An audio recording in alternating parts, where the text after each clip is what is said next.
Hello. Good afternoon and welcome to Inside Politics. I'm Iniobong Iwok.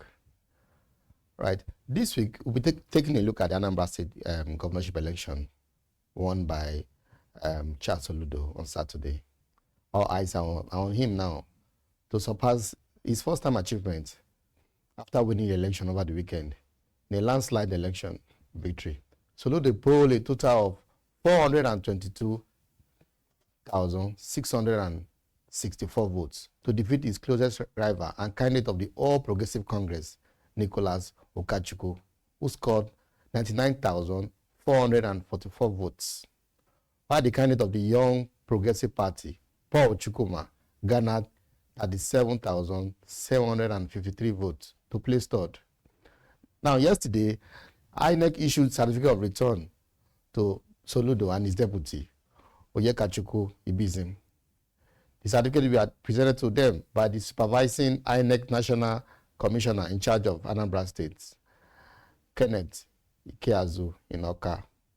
Now, so much expectation, people are expecting Soludo to do so much now that he has won a second-term mandate. So, what are the tasks ahead of him, and what are the projects that he should be focusing his attention and priority on now? Joining me to discuss Soludo's victory and the tasks ahead of him is our BusinessDay correspondent in Anambra State. He covered the election live all through several local government. I'm being joined by Emmanuel Ndukuba.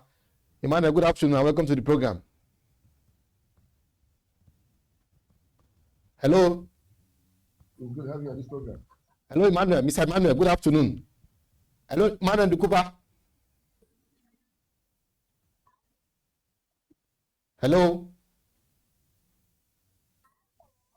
Hello. Hello, Mr. Emmanuel. Good afternoon. Good afternoon. I'm hearing you live. I'm hearing you clear. So, how was the election? First, let me ask you, how was the governorship election? Turnout was a bit poor, about 21%.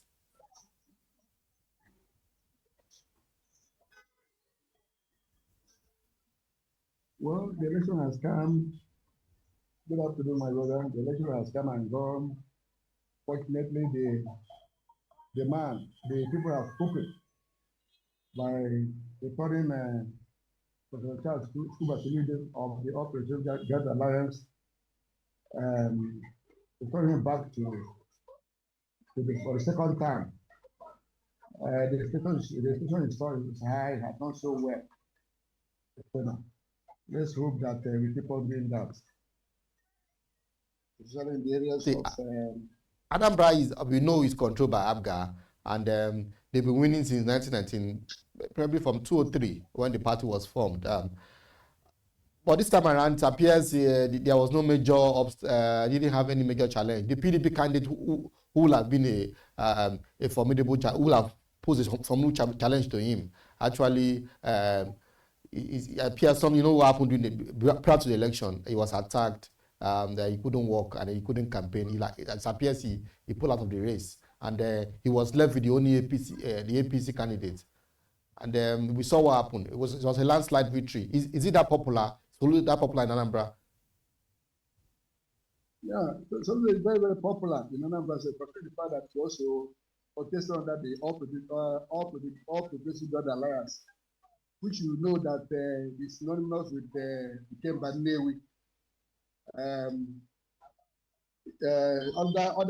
candidates who have won the election won under that banner of All Progressive Alliance. Peter Obi won that, and so on and so forth. Obiano, who eventually handed over to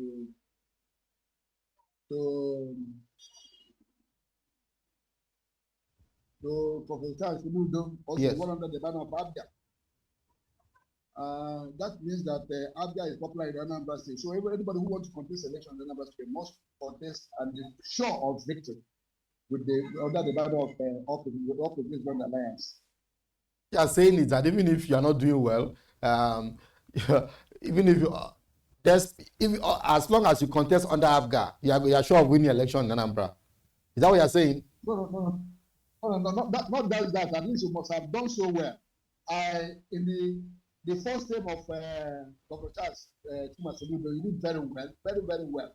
He was commended in terms of developmental achievements in areas of roads. They have done so well. And then education, where he has give free primary education, free education from primary to JS3. And then he has also done so well in hospitality. Ensuring that some of these hospitals that are bad, that they have been refurbished. Then youth development, he has empowered some youth, giving some of them benefited with they were given about 50,000 naira, 500,000 naira to start up their business, and they were jubilating. The traders who that they stumbles with Anambra State, like the main markets, yes, and the rest of it, the rest of others are benefiting from the services. And the way with the security that they have returned, this security that free people are moving about freely now, unlike before.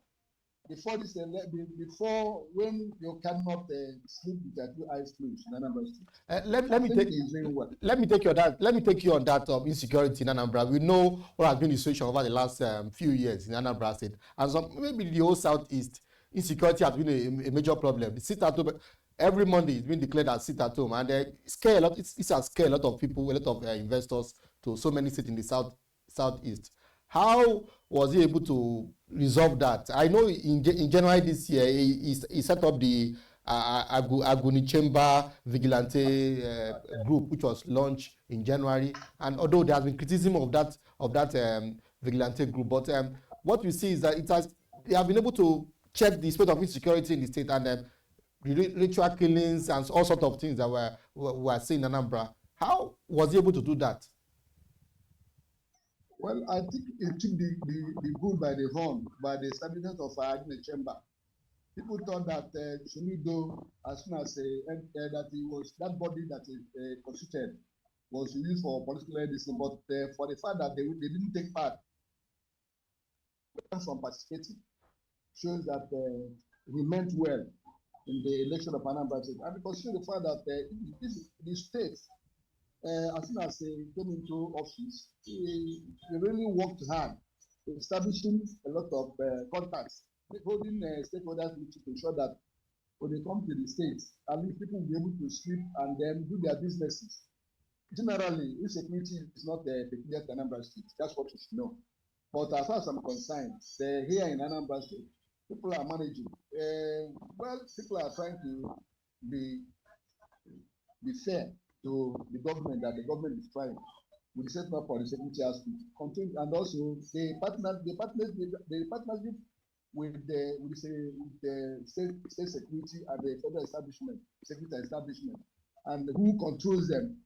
Because I know that towards the end of around between August and September, yes, the police launched, and they were doing very well, and they're using this for fact that yes, you have to walk through the guideline of police, and I think they are able to reduce insecurity in the state. There's also been the part that people have also said that he has been able to open up rural areas in Anambra State, connecting them with the city.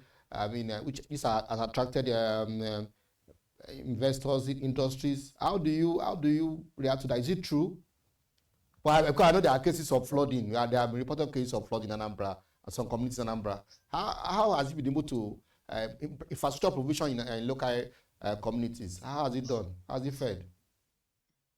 Well, road erosion in Anambra State is a very big problem. But I know that the governor has opened up so many places with his action. Road construction. They have done so well. He has opened up Aguata on the Florida Road. It goes to every senatorial zone in the state have so far benefited. Those people from Anambra North and those from Anambra State and Anambra South, most of them have actually benefited in terms of his road network program. And that's really one of the things that I will spoke for him in this election. Because I thought there's nowhere in this Anambra State that you can pass through now.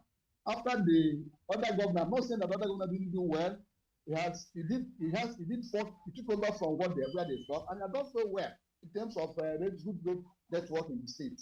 Open up access road for people to they expanding the road so that people will be able to benefit. You can enter if you don't have that, at least you can use your eyes and use your legs to say yes. That this man is doing well. Let me take you there. There's also been criticism about his tax policy. People say he has overburdened. He's overtaxing people. I mean, levies at the park, at the garage. How true is this?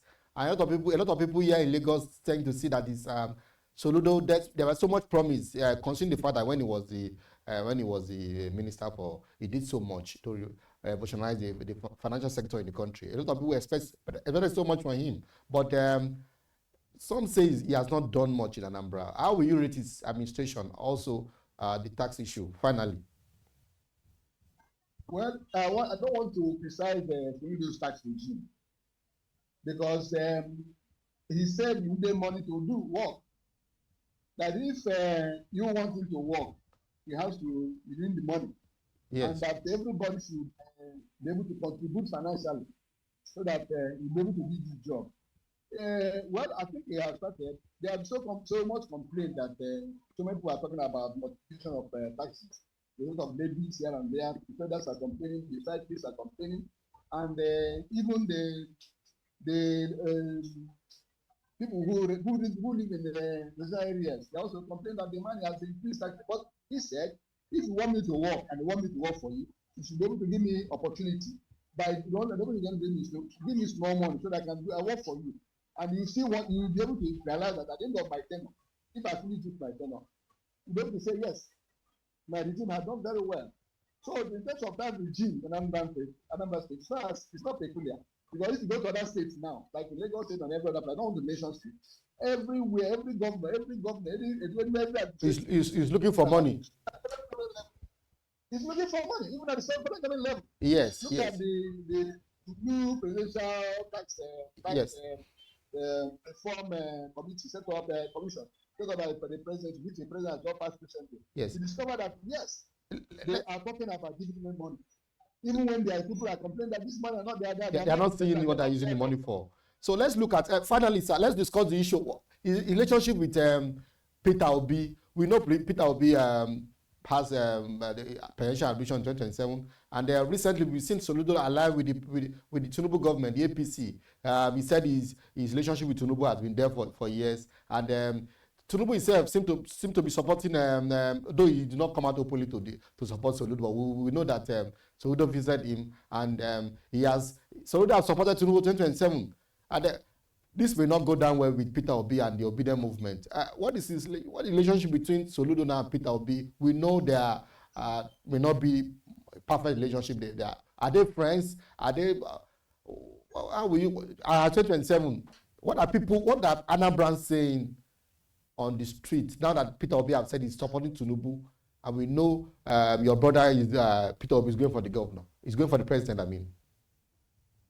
Well, you should know that there's no governor in the state that will not align himself with the program of the federal government. When Peter Obi was the governor of Anambra State, at least he worked with the president. He was a member of the President Tax Committee.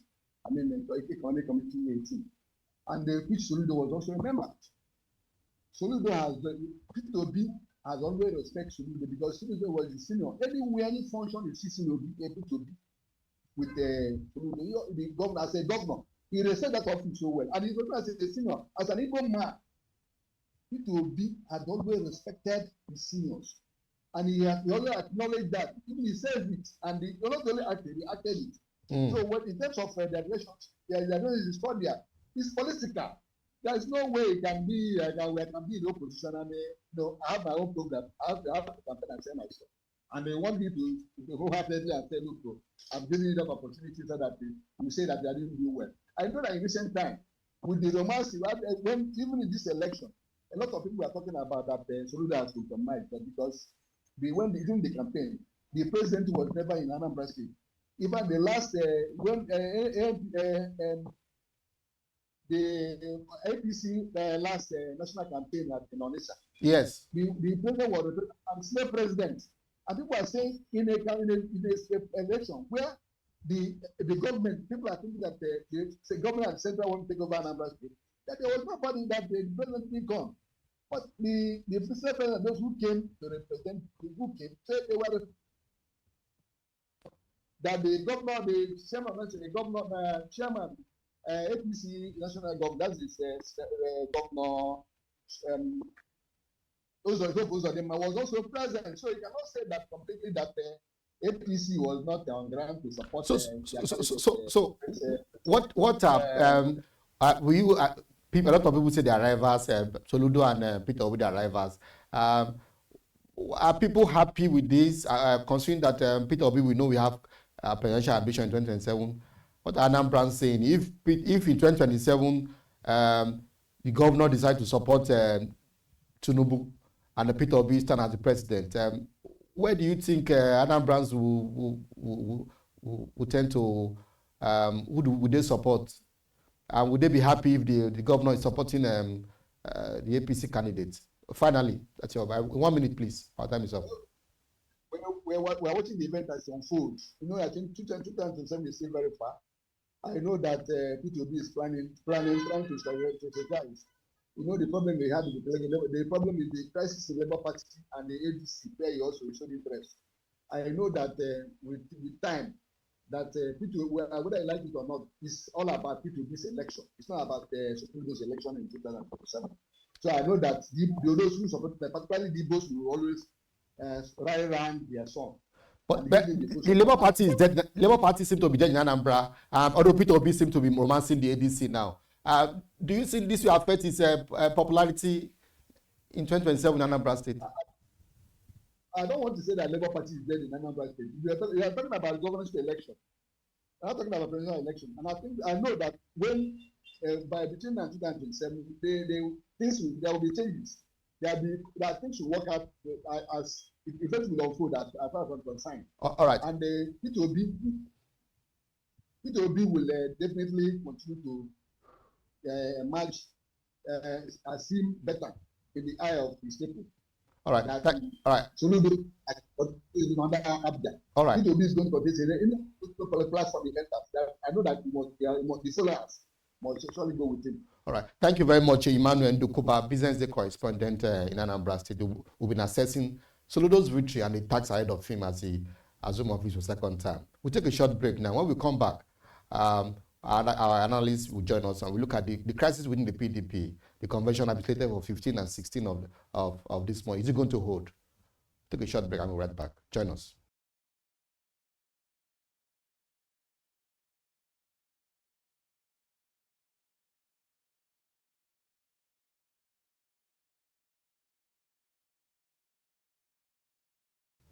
All right, you're still watching Inside Politics on BusinessDay TV. Now, we turn our attention to the PDP, the Nigerian main opposition party. We know the party has been engulfed in crisis since after the 2020 general election. Now, there's a convention slated for 15 and 16 in Ibadan, but some chieftain of the party are not happy. Sule Lamido, he said he was denied the chance to contest for the chairmanship of the party, and he has gone to court to challenge that. Yesterday, there was a judgment at the Federal High Court in Abuja, which noted that the party should not go ahead with that convention. Earlier on the 31st of October, there was a similar judgment given by Justice Omotosho in Abuja that the party should put a stop to that convention. There was a judgment given in Ibadan 2 days earlier by High Court in Ibadan that the party can go ahead. It seems there's confusion within the PDP now, and already the party is divided within two factions. The Wike faction has their own national chairman and BOT, and of course, the Demagun-led Oyo State governor-supported group. Joining me now is Kingsley Wise, our political analyst. Join us. Good afternoon. Welcome to the program.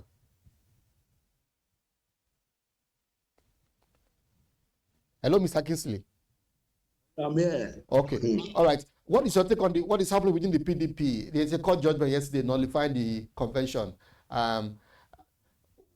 What do you think is the way forward within the crisis? Would this convention coming up in the 15-16 hold?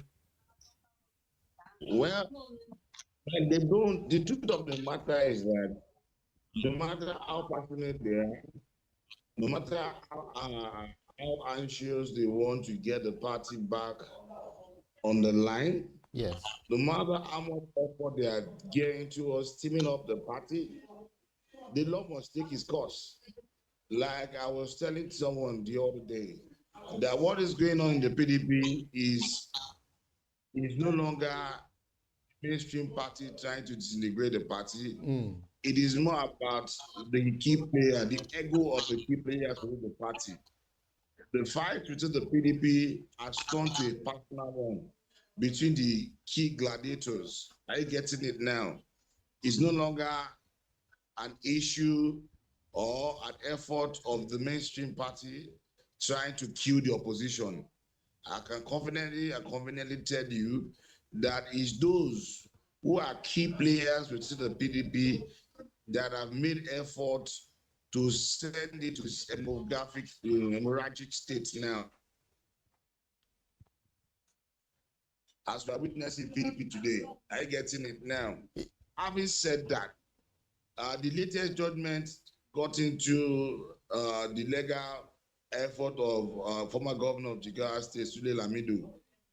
Is a very big blow on the party, especially at a time where a good number of the party stakeholders felt that the convention will hold. And we all know the implication of what is going on now. It's pointing towards the fact that the PDP will not only likely not field a presidential candidate, it will also affect the governorship of some of the states. I read in the news the other time that a governor of Osun State, Governor Adeleke, the dancing governor, is likely not going to have a ticket to contest the next gubernatorial election in Osun State. So it's a very big issue. Are you surprised that the party seem not to have learned from what happened pre-2023 general election primary? Why couldn't they have thrown the convention chairmanship ticket open, the party chairmanship ticket open, allow for everybody to compete, level playing field, so that this issue of Sule Lamido crying that it will deny the chance to vie for the chairman will not exist, it will not go to court. Why is some people bent on imposing a chairmanship candidate when rather than allowing everybody to compete, knowing fully well these are some of the issues that are affected the party? Like I told you, I made mention just now that the issue with the PDP is not exactly an ego problem of the so-called key stakeholders. You understand? Now, PDP at the time was known for a party that has these who can react better, who always win the match, irrespective of the person's status. That was the foundation of PDP. But today now, some people are now merchants within the political party, and they see the party as their own negotiating carrots. You understand now? Tell me what would have justified the reason why people should be locked out of the chairmanship race when it's supposed to be a democratic process. So everybody, either on the wiki flank and of recent the marketing flank, they are all fighting for their personal interest, no longer the interest of the party. If the party is truly the interest of these key stakeholders, nobody ought to have been shut out of the convention chairmanship race. Nobody. Everybody should come on board. You understand me now? Look at what is even scary now is that with this defection now, how many governors is left in the PDP? It appears in 2027 the party may not even have any governorship controlling any state again, because what we are hearing is that in Plateau State, Caleb is about to will defect. In Osun State, Osun will have defected since, but maybe the APC didn't want him, so he couldn't move. Other states where the party is controlling are probably thinking of moving over to the APC. Is this not worrying? I told you, I said in the very beginning, initially the toga was that the mainstream party wants to keep PDP. But as we start today, it is PDP members, the key stakeholders in the PDP, the gladiators that are killing PDP. They are in the sorry state, but they are making it worse with their recent actions. I don't know if you get what I'm trying to say. A party that is dying with their recent conduct and actions is heading towards the grave. There is no way out of this quagmire. PDP has lost its steam and is going to be very difficult to recover it back again as a result of the selfish interests of the so-called what we call themselves stakeholders. They are the one killing the party. There may not be. They've succeeded in burying the party. There may not be a presidential candidate in 2027, and it may just be an APC. They will not have. No, please get this fact well. Before now, the gist or the talk in town is that Wike is working to weaken PDP for the mainstream party. But I am telling you now that with what is happening in PDP is PDP stakeholders, the so-called stakeholders, the so-called financiers, the so-called beneficiaries of PDP are the ones making good effort to bury PDP. And so unfortunately, PDP is heading towards the grave. Right. Thank you very much, Kingsley Wise, a political analyst, joining us. We'll be looking at the issue in the PDP. That's the program for this week. Join us. You can watch our previous edition. Go to your YouTube channel, Chab Inside Politics. See what we have done in the past. My name is Iniobong Iwok. Good afternoon. Stay tuned to BDTV.